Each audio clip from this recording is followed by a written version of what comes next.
ساتھ ساتھ نعت پاک بھی قرہ حضرات پڑھیں گے۔ میں نے بھی چند اشعار پڑھ کر اس میں شرکت کی ہے۔ کسی کی تقریر آج نہیں ہوگی اور اس کی ضرورت بھی نہیں ہے، اس لیے کہ قرآن پاک کی تلاوت کرنا اور سننا یہ خود مستقل عبادت ہے۔ قرآن پاک کی تلاوت کے 3 فائدے ہوتے ہیں۔ ایک فائدہ یہ ہوتا ہے کہ قرآن پاک کی تلاوت سے دلوں کا زنگ اور میل کچیل دور ہوتا ہے۔ ہم لوگوں کے گناہوں کی وجہ سے جو ہمارے دل زنگ آلود ہو جاتے ہیں، تو حدیث پاک میں جناب رسول اللہ صلی اللہ تعالی علیہ وسلم نے ارشاد فرمایا کہ تلاوت سے دلوں کا زنگ دور ہوتا ہے۔ تو پہلا فائدہ یہ ہے کہ تلاوت کرنے سے اور سننے سے دونوں سے دلوں کا زنگ دور ہوتا ہے۔ اور دوسرا فائدہ یہ ہے کہ تلاوت کرنے سے اور سننے سے ایک حرف پر کم از کم 10 نیکیاں ملتی ہیں۔ میں 2-3 منٹ بات کروں گا، اس لیے پوری توجہ کے ساتھ سنیں۔ ایک حرف پر کم از کم 10 نیکیاں ملتی ہیں۔ ایک حرف پر کم از کم 10 نیکیاں ملتی ہیں۔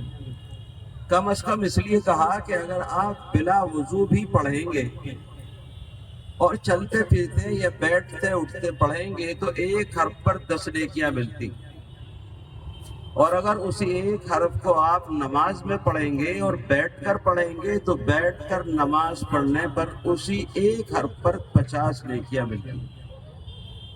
حضرت علی رضی اللہ تعالی عنہ نبی کریم صلی اللہ تعالی علیہ وسلم سے نقل فرماتے ہیں کہ اگر کوئی قرآن پاک کا ایک حرف پڑھتا ہے تو اس کو ایک حرف پر 10 نیکیاں ملتی ہیں، اور اگر اسی حرف کو نماز میں بیٹھ کر پڑھتا ہے تو 50 نیکیاں ملتی ہیں، اور اگر اسی حرف کو نماز میں کھڑے ہو کر پڑھتا ہے تو ایک حرف کی تلاوت پر 100 نیکیاں ملتی ہیں۔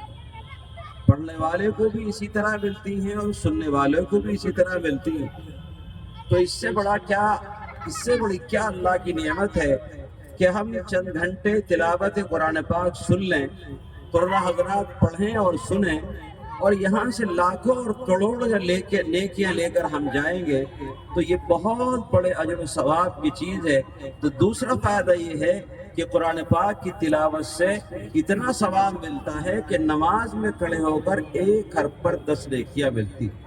اور تیسرا فائدہ یہ ہے کہ قرآن پاک کی تلاوت سے اللہ تعالیٰ کی محبت میں اضافہ ہوتا ہے، اللہ تعالیٰ کا قرب نصیب ہوتا ہے، اور اللہ تعالیٰ کی محبت میں اس کی تلاوت سے اضافہ ہوتا ہے۔ اس لیے مسلمانوں کو اپنے گھروں میں روزانہ تلاوت قرآن پاک کا اہتمام کرنا چاہیے۔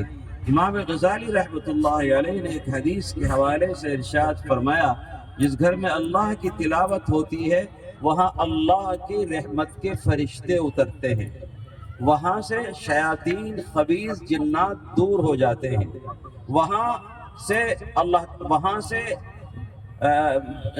بیماریوں کا اور پریشانیوں کا خاتمہ ہو جاتا ہے، وہاں اللہ تعالیٰ کی رحمتوں کا نزول ہوتا ہے۔ اس لیے قرآن پاک کی تلاوت کا اہتمام کرنا چاہیے۔ میں جلسے کے منتظمین مولانا مہربان صاحب اور ان کے رفقا اور ان کے دوستوں کو مبارکباد دیتا ہوں کہ انہوں نے ایک ایسا مبارک پروگرام منعقد کیا ہے کہ جس میں ہمیں قرآن پاک سننے کا موقع عطا فرمایا ہے، اور اچھے قراء کو منتخب کر کے یہاں بلایا ہے۔ اسٹیج پر بہت عمدہ نوجوان قراء یہاں بیٹھے ہوئے ہیں۔ میں تو جلسہ شروع کرانے کے لیے آ گیا، میری طبیعت اس وقت بہت خراب تھی، مگر مولانا مہربان صاحب نے بہت تاکید اور اصرار کے ساتھ فرمایا تھا، تو میں نے ان کی مہربانیوں کا لحاظ کرتے ہوئے اس پروگرام کو منظور کیا اور میں یہاں آ گیا۔ پروگرام کا آغاز ہو چکا ہے۔ بہرحال آپ تلاوت کلام پاک سنیں گے اور سن کر انشاءاللہ کروڑوں نیکیاں لے کر یہاں سے جائیں گے، اور یہ جذبہ لے کر جائیں گے کہ آج سے ہم اپنے گھروں میں قرآن پاک کی تلاوت کا روزانہ اہتمام کریں گے، اپنے بچوں کو حافظ بنائیں گے، قاری بنائیں گے، اور دین کا علمبردار بنائیں گے۔ اللہ تعالیٰ مجھے اور آپ سب کو ان باتوں پر عمل کرنے کی توفیق عطا فرمائے۔ وآخر دعوانا ان الحمد للہ رب العالمین۔ والسلام علیکم ورحمۃ اللہ وبرکاتہ۔